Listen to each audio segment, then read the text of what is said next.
네, 안녕하세요. 염승환 이사입니다. 오늘 2026년 2월 23일 일입니다. 시장 함께 읽기 시작을 해 보도록 하겠습니다. 자, 오늘도 장이 올랐습니다. 대단합니다. 예. 어쨌든 뭐 관세 판결이 나왔죠. 나왔는데 이게 뭐 악재는 아니고요. 그렇다고 큰 호재도 아니에요. 어쨌든 시장은 아침에 좀 많이 올랐다가 오후에 조금 이제 밀리면서 등락을 거듭했는데 계속 뭐 강세는 이어지는 것 같습니다. 그리고 이제 주말에 또 강연을 했는데 정말 많이들 오셨어요. 지난달보다 더 많이 오셨어요. 그래서 그때 한 260분 정도 오셨는데 이번에 273분 예 이 오셔 가지고 뭐 이번에도 근데 한 번 이제 지난달에는 이제 저희도 그런 경우가 처음이어 가지고 너무 좀 정신없었는데 근데 이번엔 좀 질서 있게 예 이렇게 또 잘 앉아 주셔 가지고 좀 감사드립니다. 아무튼 열기가 뜨거웠는데 예 이건희 대표님도 강의 참 잘하시고 예 되게 세게 얘기하시는 것 같더라고요. 저는 그 상대적으로 쪼금 예 쪼금 좀 이제 쪼금 이제 "과열 좀 진정하자." 이렇게 좀 말씀드리긴 했는데 어쨌든 뭐 잘 한번 고민은 해 보시고요. 예 많이 와 주셔서 너무 감사드리고 예 그리고 이제 제가 주말에 이제 "죄송합니다."라는 좀 영상 올려서 좀 놀라셨을 텐데 뭐 그만두는 게 아니고 네. 뭐 저도 근데 언젠가는 그만하겠죠. 하겠지만 아직은 예 뭐 그럴 시기는 아니고 예 그리고 그 한번 또 그런 걸 하고 싶었어요. 그러니까 꼭 저 계속 좀 담고 있었거든요. 죄송한데 이걸 뭐 예 어떻게 얘기할 뭐 그 타이밍도 없었고 예 근데 이제 함께 배우기 좀 쉬어가는 또 타이밍이기도 했고 또 다행인 게 종목들이 많이 또 올라왔잖아요. 뭐 기업들이 이제 오늘도 보니까 뭐 삼성전기는 진짜 오늘도 미쳤더라고요. 13%. 와 진짜 뜨겁긴 한데 뭐 그게 한때 막 1 0 원까지 갔다가 1 0 원이었죠 바닥이. 한 4배 올랐어요 4배 저점에서. 와 그러니까 참 다들 뭐 지금은 인제 삼성전기 갖고 계신 분도 기분 좋으실 텐데 어쨌든 힘들었죠. 근데 저도 이제 말씀드리고 싶은 건 주식 투자에서 제일 위험한 건요. 그냥 남의 얘기 듣고 처음에 그냥 인제 예를 들면 이런 거예요. 처음에 어떤 전문가가 몇 개를 딱 찍어 줍니다. 근데 그 얘기 듣고 그냥 샀는데 수익이 많이 났어요. 물론 시장도 좋고 그래서. 근데 사실 그때가 제일 위험해요. 예. 네 그렇게 수익 나면 다 까먹어요 결론은. 근데 이제 처음부터 물론 처음부터 수익 내기는 쉽지 않다 하더라도 운도 좀 뭐 있긴 있어야 되지만 어쨌든 처음에는 좀 고생도 하고 그죠? 경험도 해 봐야죠. 종목 교체도 해 보고 손절도 해 보고 사실 주식이 100%가 어디 있어요. 그러니까 2배 수익도 내 보고 한 20-30% 손실 보는 것도 나오거든요 하다 보면. 그런 경험도 해 보고 그다음에 이게 아닌데 '아 내가 30% 손해 봤는데' 예를 들면 과감하게 교체를 했어요 삼성전자로. 근데 전자가 그 이상의 수익을 냈어요. 그러면 그분은 되게 잘하신 거예요. 그거 엄청난 경험이에요 사실. 그게 진짜 어디 가서 돈 주고 못 사는 경험입니다. 누가 뭐 알려줄 수도 없는 거고 본인이 해 봐야 아는 거거든요. 그리고 진짜 이번에 삼성전자, 삼성전기, 뭐 현대차 많죠 기업들. 뭐 증권주라든가 또 건설주 최근에 뭐 SK도 많이 오르고 뭐 진짜 기업들 많이 올랐는데 이런 것들을 한 2-3년 이렇게 꾸준히 들고 가면 가셔 가지고 지금 수익 나신 분들도 되게 잘하신 게 뭐냐면 그 숱한 막 그런 걸 겪었잖아요. 막 정말 기업도 막 주가도 이제 내팽개쳐지고 안 좋기도 하고. 근데 포기는 안 하신 거잖아요. 예. 근데 그런 게 이제 밑거름이 되거든요 나중에. 그래서 정말 그것도 큰 경험이거든요. 예. 근데 이제 다음부터는 그러면 안 되겠지만 예 어쨌든 그런 경험을 통해서 이제 또 한 단계 더 레벨업 하시고 단 더 중요한 거는 제가 편지에도 써 드렸지만 어쨌든 그 계속해서 예 공부해야 돼요. 예 주식 투자에서 성공하는 방법은 저는 공부라고 생각해요. 공부를 안 하고서는 성공할 수가 없어요. 일단 이걸 해도 성공할까 말까죠. 해도 성공할까 말까예요. 예. 안 하면 없는 거고 안 하면 애초에 없어요 그냥. 뭐 성공이라는 건 단어는 아예 없는 거고 근데 해야 이제 성공으로 갈 수 있는 길이 열리는 거고 그 길을 이제 열심히만 한다고 되는 건 아니죠. 여러 가지 또 자기만의 스타일도 만들어야 되고 되게 어렵잖아요. 예. 자기만의 마인드 컨트롤도 할 줄 아셔야 되고 근데 그거는 절대 누가 알려줄 수가 없어요. 직접 해야 되는 거니까. 그래서 앞으로도 이렇게 지금 해 오던 것처럼 좀 공부하시면서 천천히 해 나가시면 좋겠습니다. 예 아무튼 서론이 너무 길었습니다. 자 오늘 일단 이제 오늘 해 드릴 내용들 몇 개 좀 말씀드릴게요. 오늘 미국 증시하고 오늘 뭐 대한조선 좋았죠. 그다음에 관세 위헌 판결, 기업 분석 대한항공, SK이노베이션, 전자공시는 삼성중공업 말씀을 드리고 그다음에 탱코 중고성가, 탱커 시장 호황. 오늘 그러니까 제가 어젯밤에도 그렇고 오늘 이제 아침에 이런 리포트들 보면서 느낀 게 '아 오늘 대한조선 급등하겠구나.' 그걸 뭐 우리 공부했잖아요. 원유 운반선하면 대한조선이죠. 여러 번 했죠. 그러니까 이제 그런 공부 결과가 이제 오늘 나오는 거죠. 만약에 내가 물론 인제 뭐 투자하신 분들은 기분 좋겠지만 내가 투자를 안 했더라도 그림이 딱 그려지죠. 미리 대한조선을 공부하신 분들은 '어 오늘 그냥 뭐 대한조선 가는 날이네.' 아침에 딱 그 생각하셨을 거예요. 예. 그런 거 하신 분이라면 진짜 공부 진짜 많이 하신 거죠 또 어떻게 보면. 그래서 오늘 이 이슈가 너무 많았고 자사주 점검 카카오 하라. 이 카카오는 그냥 카카오 아닙니다. 그 기업이 아니고 여기 카카오 열매 있잖아요 나무. 고거예요. 잘 가라 투점코 인기가 요즘에 많이 떨어졌고요. 소부장 알파 찾기 765 킬로볼트 변압기 생산적 금융전환 관세 위헌 판결 따른 주요 증권사 코멘트 AI는 셰일오일과 다르다 이런 것들 중심으로 한번 말씀드리겠습니다. 자 일단 조기래 임동 시작될지 관세 위헌 판결에 미국 증시는 급반등했습니다. 그리고 달러는 좀 떨어졌고 환율도 좀 떨어졌습니다. 미국 인제 말씀드리면 이제 미국 시황 여기 보시면 다우 지수가 올랐고 3대 지수 다 올랐고요. 대법원에서 관세 위헌 판결을 때려 버렸어요. 근데 이제 미국의 경제 성장률은 낮게 나오고 물가는 또 올랐어요. 이건 좀 안 좋았죠. 엔비디아는 다음 주에 이제 이번 주 수요일 날 실적 발표합니다. 그래서 대법원의 역사적인 관세 위헌 판결이 나왔습니다. 근데 예상을 했죠.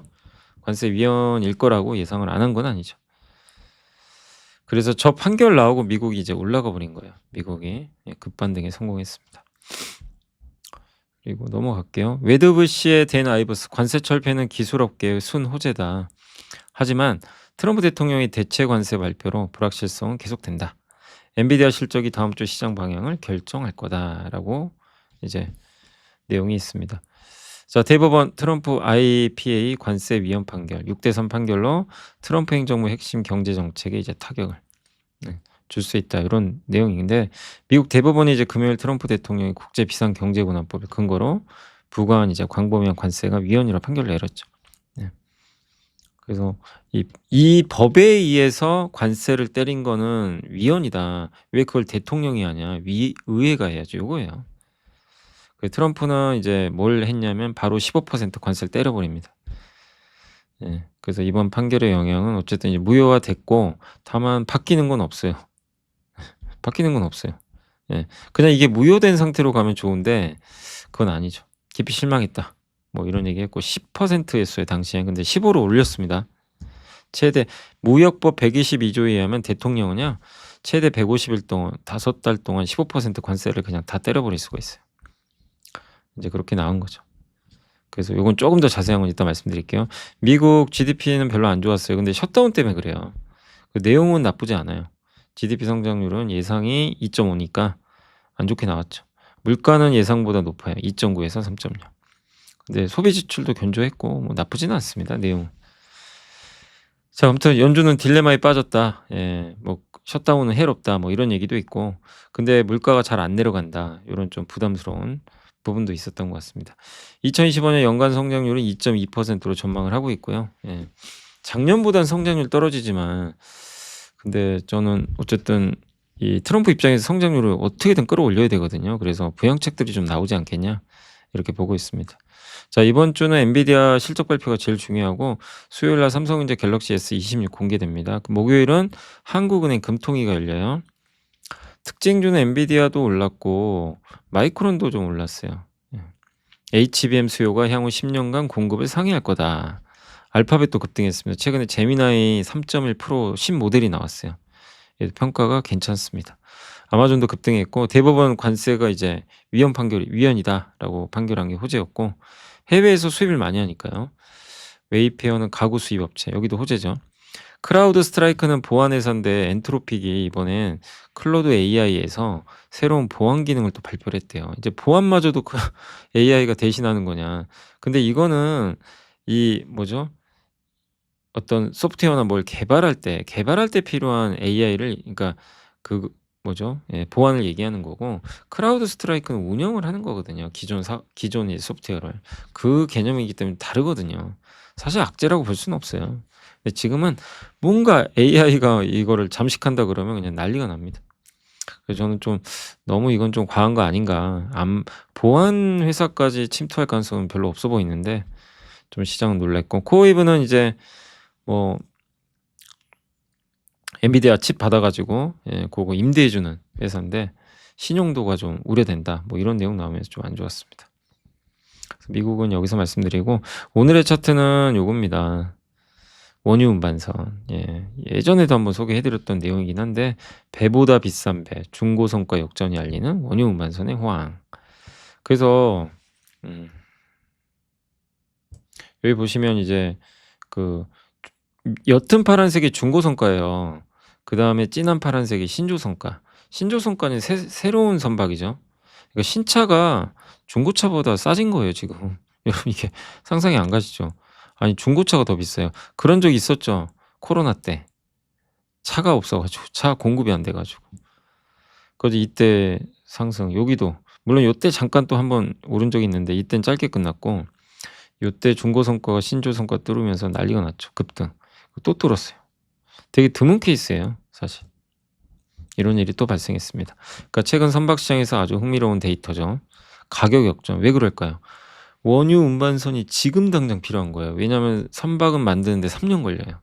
지금 필요해요. 중고선 비싸게라도 사자 이거죠. 어차피 나 지금 3년 후에 받으면 안 된다. 해운사 입장에서는 지금 받아서 빨리 이거 원유 싣고 팔아야 돼요. 왜? 운임이 오르니까. 여러분도 해운사를 운영한다고 생각해 보세요. 지금 막 운임이 막 올라가요. 어떠실 것 같아요? 조급해지죠. 배가 없어요. 배를 구해야 돼요. 중고선 비싸도 상관없어요. 본전 뽑을 수 있다는 거죠. 그러니까 운임이 올라가고 배는 없고 공급 부족을 얘기하는 거예요. 그러니까 좋은 거죠. 신조성가도 따라갑니다. 그러니까 지금 당장 운항할 수 있는 배가 그만큼 귀하다. 배 만드는데 2-3년 걸리니까. 그래서 마치 한정판 신발에 수십만 원의 프리미엄이 붙는 거죠. 그리고 최근 수에즈막스급 탱커선 있죠. 요거를 대한조선이 만들죠, 주로.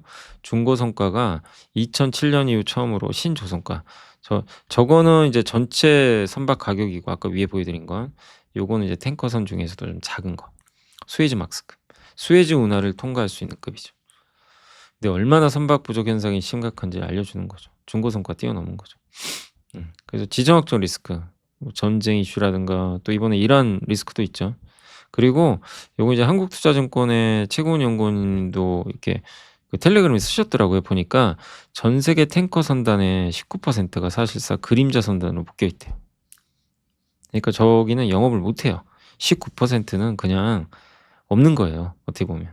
그럼 공급은 더 부족해지죠. 그리고 배가 너무 나이가 많아요. 현재 원유 운반선의 30%가 20년 이상 된 노후 선박, 29년 되면 40%가 교체해야 돼요. 환경 문제 때문에. 셋째, 중국의 장금상선이라고 있거든요.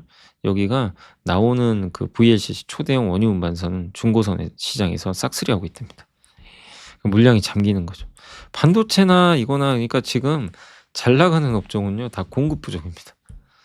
공급 부족으로 지금 가는 거죠. 조선주는 왜 호황이냐? 이렇게 되면 배가 없으니까 신규 이제 수주가 늘어나거든요. 다만 우리나라 배들이 수혜를 크게 받기는 어려운 게, 이런 원유 운반선 대부분 누가 만들죠? 중국이 다 합니다. 그래서 국내 업체는 대한조선밖에 없어요. 실제 수혜는. 대한조선은 원유 운반선이 거의 다예요. 예. 왜냐면 다른 회사들은 LNG나 컨테이너 이런 게 좀 많다 보니까. 그 내용입니다. 예. 그래서 이건 단순 해프닝이 아니다. 예. 해운사한테도 좋죠. 그래서 초대형 원유 운반선은 삼중, 현대중공, 하나오션 다 하지만 수혜는 제한적이고, 왜냐면 이 부분을 다 중국이 가져가니까. 근데 여기는 대한조선도 하죠. 대한조선도 수주 많이 받았어요. 올해 1월부터 현재까지 한 8척인가 수주 받았죠. 벌써 1조 원 정도 올해만 수주 따냈어요. 원유 운반선 일부, 다는 아니지만 운영하는 업체 중에 하나가 페노션. 요렇게 좀 해석을 하시면 좋을 것 같습니다. 그리고 아까 이제 말씀드린 대로 그 뭐였죠? 예. 꼭 트럼프 관세. 예. 그래서 6대 3 얘기했고 반격 카드는 많아요. 무역법 122조 바로 걸어서 15%로 150 일간 이제 때렸습니다. 그래서 곧 발효가 되고요. 그다음 무역 확장법 232조는 뭐냐면 품목 관세 때린 거 있죠. 철강, 알루미늄 50%, 자동차 15%. 요거는 아무 상관없어요. 그냥 그대로 유지됩니다. 무역법 301조 걸어서 이제 요거는 조사를 해야 돼요. 몇 달 걸려요.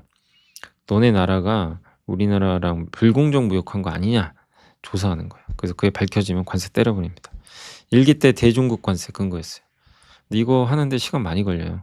이게 그 122조는 150일까지잖아요. 이거 끝나면 아마 요걸로 대체할 것 같은데 근데 얘는 조사하는데 시간 진짜 많이 걸립니다. 쉽지 않은 거죠. 뭐 다른 수단도 있지만 저 슈퍼 301조 있죠. 요게 제일 큽니다. 그리고 관세 환급은 안 해줄 거예요. 되도록 안 해주려고 하겠죠, 트럼프는. 근데 뭐 소송 걸면 예, 뭐 환급은 해줘야 되지 않나 이렇게 보는데 시간이 오래 걸리겠죠. 근데 우리나라 기업들이 미국에 대놓고 소송 걸기가 참 어렵죠. 찍힐까 봐. 트럼프가 찍어버릴 수가 있잖아요. 너 지금 뭐 하는 거냐. 예.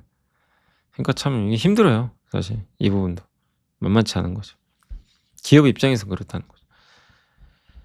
자 그리고 어쨌든 긍정적 측면은 관세율이 떨어져요. 기존보다 실효세율이 떨어지는 건 맞습니다. 그럼 물가가 조금 예상보다 안정화되겠죠. 부정적 측면은 어떤 근거로 뭐를 또 어떻게 관세 때릴지 알 방법이 없어요. 그러니까 불확실성은 좀 증가한다. 전체적으로는 호재예요. 지금 요거는 시장의 호재지만 불확실성이 일부 커진다는 건 좀 피곤하다. 한국에 대한 적용은 이렇게 돼 있습니다. 상호관세는 무효고 자동차 부품 15% 유지, 철강 알루미늄 50% 유지, 보편관세 여기 10%가 부과되는데 이거 15로 올렸죠. 요렇게 이제 결정이 됐습니다. 업종별로는 뭐 소비재, 화장품이나 의류 뭐 이런 거 미국에 수출하는 기업들 괜찮아 보이고요. 가전 쪽 좋아요. 그래서 오늘 LG전자도 좋았죠. 네, 그런 관점으로 보시면 되겠습니다. 그래서 이번 판결은 관세의 크기는 줄이되 불확실성 키운 결과다. 트럼프의 보호무역 의지가 꺾인 건 아닙니다. 예, 계속 하려고 하겠죠. 그러나 지지율이 많이 떨어질 거예요.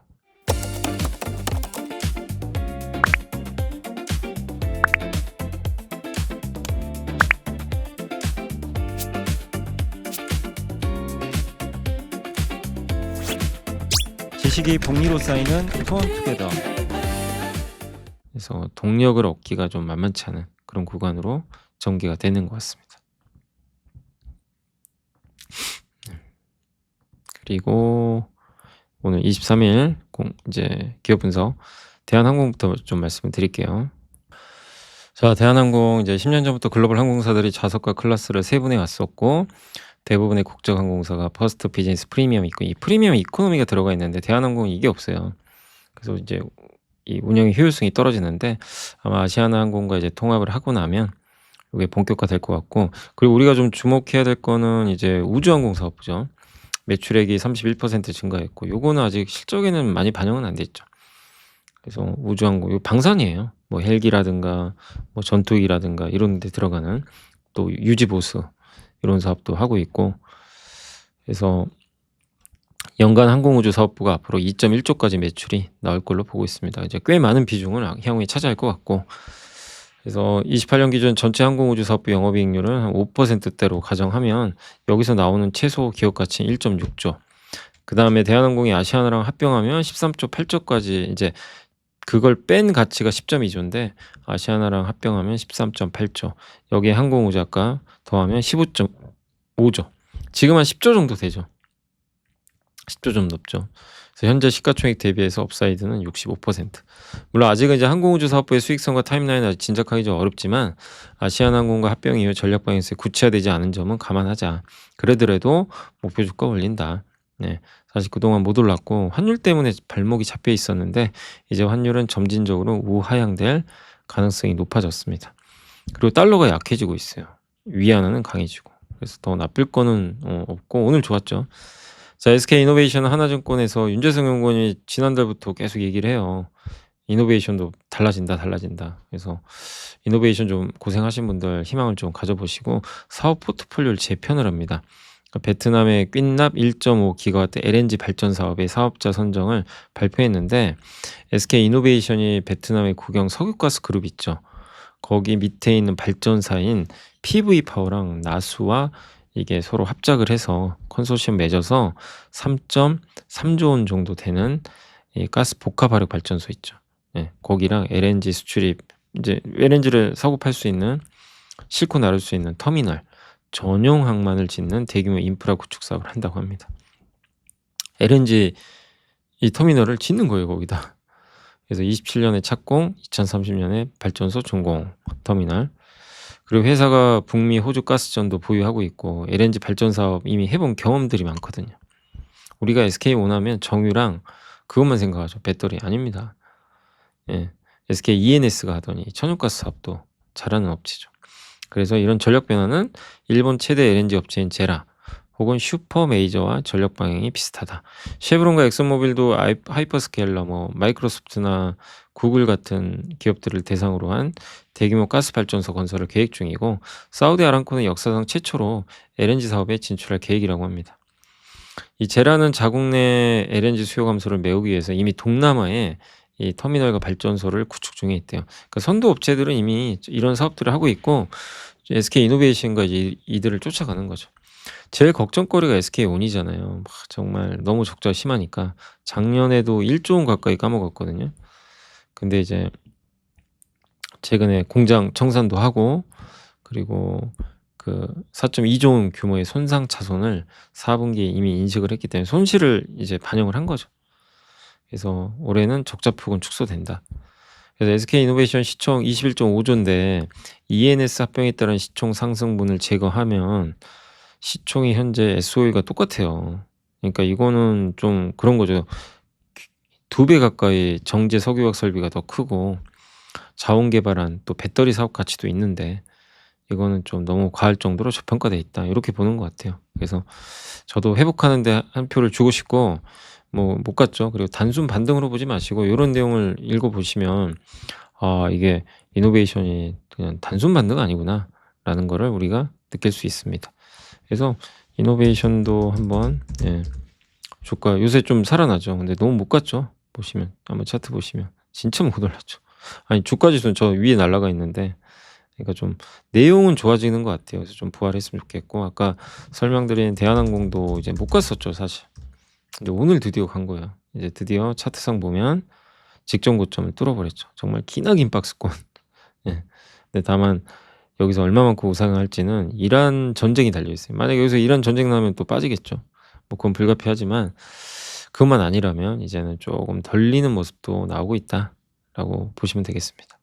그래서 두 기업 다 좀 좋은 흐름 나오길 한번 기대를 해보고 전자공시부터 좀 볼게요. 삼성중공 하나만 있어가지고 그 요새 LNG선 괜찮죠. 그래서 LNG 운반선 또 한쪽 수주 또 따냈어요. 작년에 우리나라 조선사가 LNG 운반선 32척밖에 수주 못했는데 제일 많이 했을 때가 22년에 120척, 보통 50척, 60척 하거든요. 근데 너무 적게 한 거예요. 근데 25년 12월에만 12척 몰아쳤고 올해 지금 2월까지 11척을 수주했어요. 그러니까 지금 수주가 많이 증가하고 있죠. 특히 29년도에 그 미국의 LNG 터미널이 많이 지어지니까 그러면 LNG 선박이 많이 필요합니다. 그래서 지금 발주해야 되는 거예요. 지금 발주를 해야 배를 만들어서 29년도에 인도를 하겠죠. 배 만드는데 3년 걸리잖아요. EU가 러시아산 가스 전면 수입 금지 들어갑니다. 올해부터. 이것도 호재죠. 왜냐하면 이제 유럽은 러시아산 가스를 파이프라인 통해서 이제 더는 못 받게 되고 배로 이제 조달해야 돼요. 그래서 미국이나 카타르에서 받겠죠. 또 LNG 운반선 수주 늘어나고 세계 최대 그 GTT가 뭐 하는 회사냐면 프랑스의 화물창이라고 LNG는 그 탱크 있죠.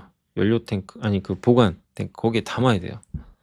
그래서 보관해야 되는데 그 방벽을 한국카본이나 동성화인텍이 단열재로 만들어주는 거고 그걸 전반적으로 이제 그 LNG를 보관하는 화물창은 이 GTT가 독점입니다, 거의. 그래서 우리나라 기업들이요 LNG 운반선 수주하면 요 회사에 로열티를 줘야 돼요.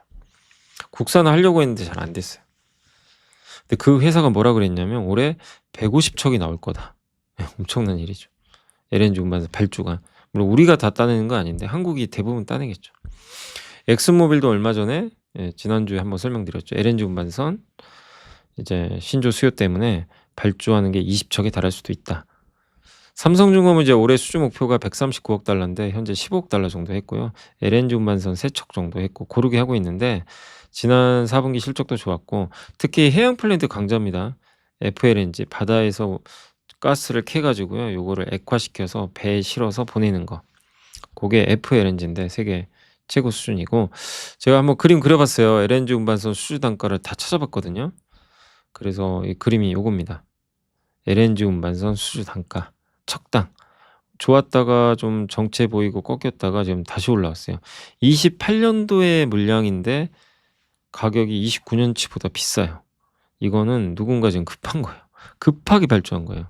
지금 비싼 가격이도 난 받겠다. 요걸 삼성중공업의 저 단가를 보면 LNG 운반선도 좀 괜찮아 보입니다. 그래서 좀 더 좋은 모멘텀 나와주길 기대하고 아무튼 LNG 운반선도 아까 우리나라 원유 운반선, LNG 운반선 이쪽 두 군데서 수혜를 다 한번 받을 수 있는 그런 구간인 것 같습니다. 그리고 남은 보고서도 이제 시간 되는 대로 좀 말씀드릴게요. 탱커 중고 성과. 예. 여기 보면 이제 수에즈막스도 신조성. 이게 뭐냐면 그 대한조선의 주력 제품이죠. 수에즈 운하를 통과할 수 있는 정도의 크기. 그게 신조선과가 위에 있고 밑에가 중고선. 중고선과 당연히 낮아요. 근데 이번에 역전했잖아요. 이때 이후로 여기 역전한 이후로 처음이죠. 예. 놀라운 일이죠. 그래서 신조선과 지수는 7주 연속 하락하다가 중고선과는 7주 연속 상승. 예. 잠금상선 아까 설명드렸죠. 여기가 그 VLCC 막 중고선을 싹쓸이하고 있고 그다음 미국에서 이제 얼마 전에 발표가 있었죠. MAP라고. 그래서 이제 미국이 전략상선단을 운영을 할 텐데 그거를 아마 한국이나 일본 조선사가 먼저 만들어 주고 나중에 이제 미국에다가 투자를 해 주는 그런 조건인 것 같죠. 근데 그러려면 중형 석유화학 제품 운반선이 많이 필요하대요. 왜냐면 연료 보급을 해야 되니까 미 해군 함정들 있죠. 연료 보급을 해야 될 거 아니에요. 그러면은 현대미포가 주력인 MRPC선 요 수요가 늘어난다. 요거는 현대중공업의 호재죠. 왜냐면 미포조선을 합병했기 때문에. 그 그리스계 미국인도 한국 K조선에서 미국 국적인 사양 50K DWT PC선 2척을 건조 중이래요. 한국의 K조선 이걸 수주를 맡긴 것 같아요. 향후 하나랑도 하겠다. 그래서 우리나라 기업들이 이런 또 이슈도 있어서 긍정적으로 보이고요. 탱커 시장 호황 지속된다 이런 내용이고 VLCC 운임이 2020년 4월 이후 최고치 기록했고요. 이란 간 미국과의 군사적 긴장, 오펙 플러스가 증산할 가능성이 좀 있대요. 원유 공급이 좀 늘겠죠. 탱커 신조 시장 또한 호황세라고 합니다. 올해 현재까지 VLCC와 수에즈막스 원유 탱커 발주가 42에서 30척 한번 보세요. 26년에 빨간색. 다른 2월까지니까 여긴데 다른 연도랑 비교해보세요. 비교가 안 되게 많죠. 지금 얼마나 원유 운반선 수요가 폭발한지 아시겠죠. 요 그래프만 보면. 그죠? 제일 많았을 때가 2024년이거든요. 2024년도에는 15척밖에 안 됐어요. 그거의 2배로 찍고 시작하는 거죠.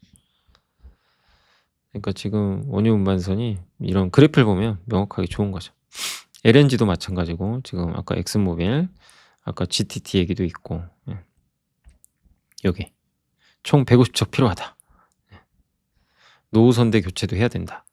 10년 내에 300척 이상의 LNG선 설령이 20년에 도달한대. 그러니까 앞으로 3년 300척이 나이가 많아져요. 근데 그중에 240척은 25년. 그러면 사실 퇴역해야 되거든요.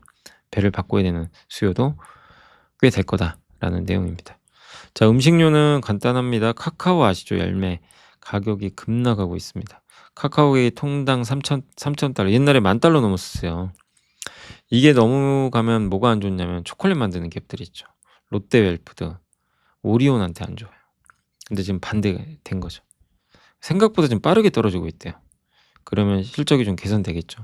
그래서 작년에 음식료 업종의 매출 총이익률은 전체로는 다 개선됐는데 오리온과 롯데헬프드는 마이너스였어요. 아니 그러니까 감소했어요 오히려. 마이너스가 아니라 그 매출 총이익률이 역주행을 했죠. 예. 근데 카카오 가격이 저렇게 떨어지면 올해는 반대란 얘기예요. 그 얘기예요. 예. 그러니까 이제 롯데웰푸드 카카오 가격이 떨어지면 롯데웰푸드 생각하시면 돼요. 그냥 머릿속에 넣으시면 돼요. 근데 이 기업이 진짜 안 좋았습니다. 그 카카오 값이 너무 올라 가지고. 고생 많이 했죠. 이렇게. 예. 요 구간부터 이렇게. 근데 이제 드디어 터닝했죠. 이미 좀 미리 좀 오른 감은 있는데 예. 그러니까 이걸 왜 보여 드리냐면 이 기업 그 롯데헬프드의 주가를 결정하는 요인 중에 하나가 카카오 가격이에요. 카카오 가격이 떨어지니까 분위기가 이제 역전된 거죠. 예, 고거를 좀 알아두시면 좋을 것 같습니다. 잘 가라 두쫑코. 예. 이거는 우리한테 많은 걸 시사합니다. 영원히 인기 있는 건 없어요. 두쫑코 통합 검색량이 이렇게 곤두박질 치고 있대요. 예. 물론 요즘에도 두쫑코 드신 분도 계시지만 확실히 인기가 좀 떨어집니다. 그래서 요거 만드는 그 원재료죠. 카다이프 가격도 떨어지고 파스타치오 가격도 이렇게 떨어지고 있어요. 많이 올랐다가. 원재료 가격이 한 3 배씩 올랐다가요. 지금 이제 반토막 나고 있어요. 많이 떨어지고 있죠. 예. 인기가 이제 꺾인 거예요, 사실. 그래서 이게 뭘 시사하냐면 지금 소비 트렌드가 너무 빨라요. 막 인스타나 아니면 저기 틱톡에 올라오는 영상 있죠. 여기에 광고가 하는데 저런 영상들이 바이럴 되면서 단기에는 엄청 인기를 끌어요. 근데 그게 너무 빨리 식어요. 진짜 어려운 거죠. 그러니까 바이럴 기반으로 히트 상품 주기가 너무 단축돼요. 틱톡 영상 업로드 첫날에 전체 조회수의 72%가 발생한다고 합니다. 사람들이 빨리 보고 빨리 소비하고 끝나버려요. 예. 그래서 참 이게 수명이 짧은 거죠. 예. 팝업 스토어 같은 것도. 그래서 브랜드 업체들은 이제 고민은 뭐냐면 저런 일시적인 히트 아이템에 의존하면 큰일 난다는 거예요. 꾸준히 끌고 갈 수 있는 그 아이템이 있어야 돼요. 안 그러면 안 돼요. 예. 그럼 오래 버틸 수 없는 거. 그냥 그러니까 이런 거죠. 뭐 유튜브 채널도 비슷하죠. 잠깐 떡상하잖아요. 막 이렇게 막 조회수 막 대박 나 가지고. 그리고 이걸 끌고 가야 되는데 그러지 못하고 그냥 그걸로 끝나는 경우도 많이 있죠. 결국엔 여기도 비슷하죠. 두쫑코가 지금 그런 상황이에요. 투자하실 때도 근데 이런 걸 잘 보세요. 어떤 기업의 주가가 막 올라요. 삼성전자나 삼성전기처럼 우리 내용 알죠? 왜 가는지 아시죠 이제? 구조적이면 그냥 갈고 가는 거예요. 가져가는 거죠. 근데 두쫑코처럼 어떤 열풍이에요. 예. 근데 그게 이제 일시적이라면 영원할 수는 없잖아요, 저런 열풍이. 그럼 저렇게 좋을 때 주식을 줄여야 되는 거죠. 이 판단을 되게 잘하셔야 돼요. 구조적으로 내가 들고 가는 건지 일시적인 뭔가 유행이나 패턴 때문에 잠깐 오르는 건지 이 구분이 어렵지만 그걸 잘 해낸다면 되게 안정적으로 수익 낼 수 있겠죠. 그래서 공부를 하는 거예요. 그것 때문에 더. 예. 우리가 공부를 더 하는 이유는 그런 게 좀 있습니다. 그걸 구분을 해내야 되니까 이게 일회성인지 지속성인지 이번 두쩍고 요 이슈도 뭐 그런 걸 우리한테 좀 알려주는 좋은 사례인 것 같습니다. 자, 반도체 코스닥 시장 강세와 반도체 사이클이 장기화되는데 후공정도 보자는 거예요. 이 유영근 연구원의 의견은 왜 전공정만 보냐? HBM 생산 늘려야 된다. 중국도 늘릴 텐데 후공정. 그래서 봐야 된다. 이게 첫 번째고 그 다음에 반도체 공간이 점점 없어요. 전공정 공정을 해야 되니까 공간이 없어서 증설을 못 해요. 그러면 후공정 할 이제 공간도 없겠죠. 아, 전공정도 부족한데 후공정까지. 후공정은 외부에 맡기면 돼요. 외주한다 그러죠. 마지막 포장 같은 거는 검사하고. 그거 해주는 대표적인 회사가 SFA 반도체, 여기가 삼성전자, 한양디지텍, 그 다음에 하이닉스랑 하는 데가 하나마이크론. 그러니까 이런 데로 이제 넘겨주는 거죠, 물량들을. 그 지정학적 변화 때문에 중국에 공장이 있는 거는 의미가 없고 베트남과 이제 한국에 있는 여기가 각광을 받겠죠. 그래서 지금 후공정 장비와 오사트는 이제 주로 두산 테스나 네페스 같은 기업들입니다. 이쪽에 주목하자. 우리가 너무 전공정만 관심 갖는 거 아니냐? 그러지 말고 후공정도 보자라는 내용이니까 참고하시면 되겠습니다. 변압기 765kV 변압기. 우리 다 공부했죠. 오늘의 차트에서 한번 소개해드린 거죠, 예전에. 근데 여기가 수주가 잘 돼요, 지금 미국에서. 중국은 원래 이거 많이 쓰는데 초고압입니다. 경제성 좋고요. 진입 장벽 높고 아무나 못 만들어요. 근데 이거를 왜 그동안 그럼 안 썼냐? 미국은 잘 안 썼어요. 예. 비싸니까 효율도 안 나오고. 예. 근데 765kV 변압기 쓴다는 건 이제 워낙 전력 소요가 많다는 얘기예요. 장거리 운송을 해야 되는데 전력을 그때 효율이 되게 좋아요, 고전압은. 우리나라도 이제 HVDC 고전압 직류성전 쓰는 게 효율이 좋죠. 예. 오랫동안 전력 손실 없이 보낼 수가 있습니다. 그래서 미국처럼 국토가 넓은 지역들 멀리 떨어진 발전소에서 도시 산업단지로 송전, 풍력, 태양광처럼 발전 위치가 분산된 경우에는 송전을 위해 초고압 인프라가 좀 필요하다라고 보시면 되겠고, 과거에는 수요가 없었는데 어쨌든 지금 수요가 느는 거죠. 만드는 업체 몇 개 없어요. 우리나라에는 효성중공, HD, 현대엘렉트릭이 있습니다. 요거 보시면 요렇게 돼요. 그러니까 원전이나 수력이나 화력발전에서 전기가 만들어지면 이 전압을 쫙 올려줍니다, 여기서 변압기가. 그래서 송전선 타고 가요. 그러다가 이제 전압을 이제 가면서 낮춰줘야 돼요, 한 번씩. 그래서 진짜로 필요한 곳에는 전압을 낮춰서 들어가죠. 고전압 들어가면 안 돼요. 큰일 나죠. 그래서 가정에서 쓸 수 있는 220V로 팍 낮춰서 보내주고 그렇게 되는 거죠. 요런 식으로 갑니다. 요런 데서 이제 여기 변압기가 들어가는 거죠. 그 내용으로 보시면 되겠고, 건설주도 지금 지난 12월에 출범한 저도 이제 편지에 썼던 내용입니다. 어제 밤에 11시에 썼는데, 요거 생산적 금융 좀 고민해 보세요. 뭐냐면 이 5대 금융지주가 500조 원 들여가지고 2030년까지 생산적 금융. 우리나라는 그동안 어떻게 보면 부동산 담보대출에 돈들이 많이 들어갔죠. 이재명 대통령이 뭐라 그럽니까? 생산적 금융으로 바꿔야 된다. 이 돈을 부동산에 가게 하지 말고 기업에 가게 만들어야 된다. 이거예요, 논리는. 맞는 말이죠. 예. 그래서 요거를 이제 물꼬를 그쪽으로 트겠다는 건데, 이제 은행이 앞장서는 거예요.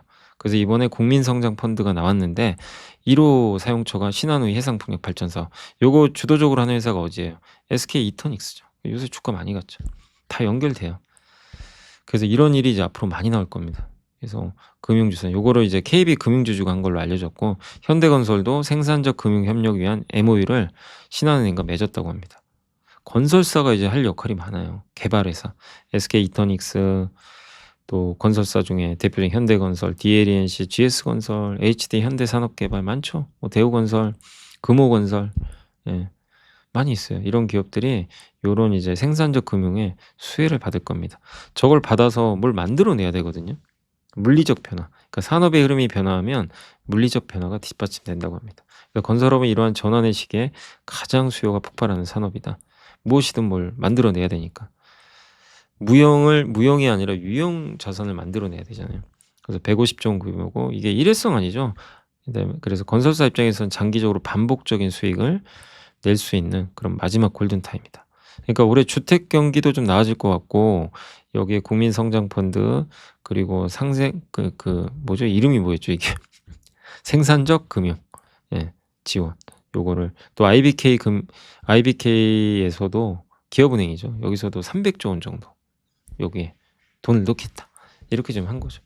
그래서 건설주 좋고, AI 기업 좋고, 태양광 좋고, 뭐 풍력도 좋고, 우리나라에서 하는 사업이라고 치면, 예, 뭐 로봇 사업도 있고, 이런 돈들이 이제 글로 들어가요. 그럼 주로 또 코스닥한테 좋겠죠. 그래서 저는 이거 굉장히 큰 변화로 보거든요. 그래서 큰 호재예요, 진짜. 예, 생산적 금융으로 은행들이 전환했다. 부동산으로 돈을 보내는 게 아니라 기업으로. 정말 엄청난 변화가 자산시장이 시작이 된 거예요. 그래서 주식시장을 긍정적으로 볼 수밖에 없어요, 장기적으로. 이런 이슈 때문에. 그 다음에 관세 판결은 내일 할게요. 매크로 하고 바로 이제 마무리해야 될 것 같습니다. 관세 코멘트는 저희 투원투게더에 또 따로 올려드리긴 했습니다. AI 주요 기업 5개사가 설비 투자 너무 많이 하는 거 아니냐, 이거 우려된다. 그래서 이거를 2010년대 중반에 미국의 셰일 오일 있죠. 이게 땅 파가지고 오일 캐는, 기름 패는, 거기랑 똑같은 거 아니야? 너네 위험해. 막 이렇게 얘기하는데, 하나투자증권의 김성정 의원님 뭔 소리냐. 걱정하지 마라. 영업현금 흐름 대비해서 투자비 부담 크지 않다. 100% 안 넣는데요. 번 돈으로 투자비 다 충당 가능해요. 올해가 90.5고 내년에는 또 더 줄어요. 84.15. 돈을 많이 버니까. 셰일 기업은 옛날에 100%가 넘었어요. 예. 그러니까 부담이 있었죠. 그 셰일 기업과 이거를 우리가 같이 생각할 건 아니고, 또 유가 같은 절대적인 외부 변수가 크지 않거든요. 코로나 당시 공급망 사태와 같은 역사적 이벤트가 발생하지 않는 한 AI 기업들은 유가랑 관련이 없죠. 그리고 신용 등급도 좋아요. 셰일 기업들은 안 그랬다는 거죠. 그래서 최근에 너무 회사채 마련 발행하니까 "너네 위험해." 막 이런 얘기 나오지만 아니라는 겁니다. 그걸 염두에 두시면 좋겠습니다. 자, 그래서 오늘 해 드릴 내용은 이제 하나 빼고는 다 일단 해 드렸고, 자, 시장 말씀드리면 오늘 삼성전자 200,000원 근처 갔다 좀 밀렸고, 견조하죠. 현대차가 오늘 좀 괜찮았고, 다만 오늘 주인공은 삼성전기, LG전자입니다. 삼양식품도 안 가다 갔고, 두산도 100만 원 넘었네요. 이수페타시스, LS 오늘도 잘 가고요. 현대건설, SK바이오팜 오랜만에 갔고, 대한항공, LG디스플레이도 요새 잘 갑니다. 한국 좀 요즘에 또 조선주 좋죠. 다만 오늘은 이제 삼성화재나 지난주에 많이 올랐던 뭐 이런 이제 태양광, 그다음에 보험사 있죠. 증권사 그냥 다 오늘은 맞아버렸어요. 많이 올라서 그런 거죠. 뭐 딱히 악재에 나온 건 아니고, 코스닥은 전반적으로 좀 부진했습니다. 기업마다 편차가 너무 컸고, 그러나 오른 건 또 올랐고요. 오늘은 삼표시멘트, 그다음에 성호전자, 사면, 로봇주 좀 괜찮았네요. 다만 뭐 많이 오른 거는 그렇게 눈에 띄지는 않고, 오늘은 반도체 소부장도 PSK홀딩스 왜 빠진 건가요? 뭐 뉴스가 나온 건 없어요. 예. 많이 오른 건 맞는데 좀 빠졌고, 선익스는 여기도 많이 올랐었죠. 다 많이 올랐어요. 근데 오늘 한 방 맞아 버린 것 같습니다. RFHIC도 많이 올랐었죠. 뭐 서진시스템 마찬가지, 인텔리안테크. 한마디로 공통적인 건 주도주들은 다 빼버렸어요, 코스닥은 오늘은. 약간 좀 그런 모습이다. 근데 뭐가 문제 때문에 뭐가 빠진 것 같지는 않고요. 차익 매물이 나온 것 같습니다. 그리고 오늘 대한조선, 산일전기, 전선주하고 전력기기 되게 좋았어요. 조선주하고 요쪽이 괜찮았습니다. 그리고 어딨나요? 코스닥 쪽은 오늘 상한가 간 것도 꽤 되는데, DSC 인베스트먼트, 여기 창투사, 예. 창투사도 정부 정책 수혜주죠. 반면에 오늘 뭐 LNC 바이오는 왜 빠진 거예요? 아, 이것도 많이 오르긴 올랐네요. 그러니까 일단은 이렇게 다 소승 기업들을 다 때려 버렸습니다. 차익 매물이 좀 나온 것 같습니다. 오늘 코스피는 견조했고, 코스닥은 조금 쉬어갔다라고 보시면 되겠고, 아무튼 요렇게 해서 오늘 제가 또 어쨌든 지금 이제 나가 봐야 될 것 같아 가지고 여기서 마무리하도록 하겠습니다. 자, 아무튼 오늘도 고생하셨고요. 늘 또 좋은, 예, 격려도 많이 해 주시고, 예, 늘 많이 시청해 주셔서 감사드립니다. 또 내일 뵙겠습니다. 감사합니다.